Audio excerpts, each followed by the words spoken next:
नमस्कार दोस्तों। आज की कहानी है जो चाहोगे वही पाओगे। बहुत अच्छी कहानी है दोस्तों, ध्यान से सुनिएगा। बहुत पुरानी बात है। एक गांव से नदी के किनारे एक साधु रहता था और वह जोर से चिल्लाता रहता था, जो चाहोगे वही पाओगे, जो चाहोगे वही पाओगे। साधुओं को गांव के सभी लोग पागल, कुछ लोग मूर्ख और न जाने क्या क्या कहते थे। साधु हमेशा यही चिल्लाता रहता और भगवान की भक्ति करता रहता था। एक दिन एक प्रोटेस्ट लड़का वहाँ से गुजर गया। उस लड़के ने साधु से कहा, क्या मैं जो जैसा पाऊँगा? साधु ने कहा, हाँ बेटा, जो तुम चाहोगे वही पाओगे। लड़के ने एक बार फिर कहा, क्या आप सच कह रहे हैं? क्या सच में मैं जो चाहूँगा वही पाऊँगा? साधु ने कहा, हाँ, तुम जो चाहोगे वही पाओगे।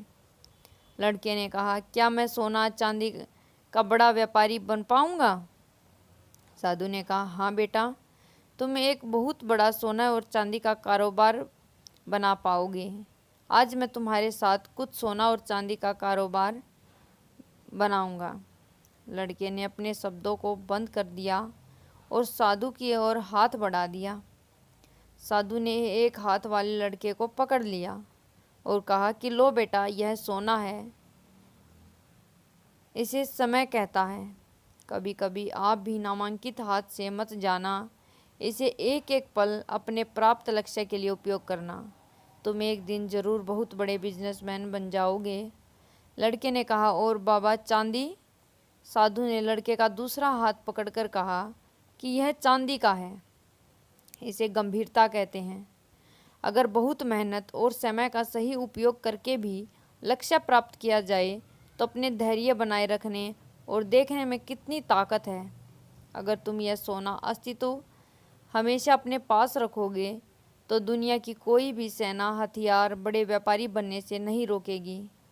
उस लड़के ने अपने मस्तिष्क में साधुओं की बातें बताई और कभी अपने प्रवचनों का दुरुपयोग नहीं किया और कभी हाथ से दिया। वह अपने लक्ष्य को पाने के लिए लगातार प्रयास करता रहता है और जब भी हारता है तो धैर्य का सहारा लेता है और फिर कोशिश करता है। देखते ही देखते बहुत कम समय में उस लड़के ने व्यापार करने के बारे में सोचा और अभी तक जो किसी में नहीं था। उन्होंने बहुत छोटे से काम की शुरुआत की और अपना व्यापार बड़े लेवल पर ले गया।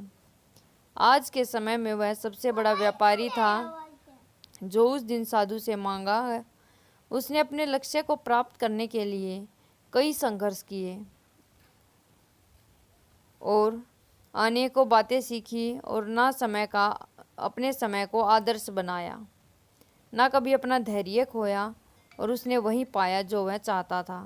इस कहानी से हमें यही शिक्षा मिलती है, समय और धैर्य में वह शक्ति है जिसका उपयोग करके प्रत्येक व्यक्ति अपने मन से कहे गए लक्ष्य को प्राप्त कर सकता है। निरंतर आगे बढ़ना चाहते हो तो कभी कभी अपने लक्ष्य से विमुख न होने से ही हम अपने लक्ष्य को प्राप्त कर सकते हैं। तो दोस्तों, हम अपने लक्ष्य पर ध्यान बनाए रखेंगे तो जो हम चाहेंगे वही पाएंगे। कहानी से यही समझाना चाहते थे।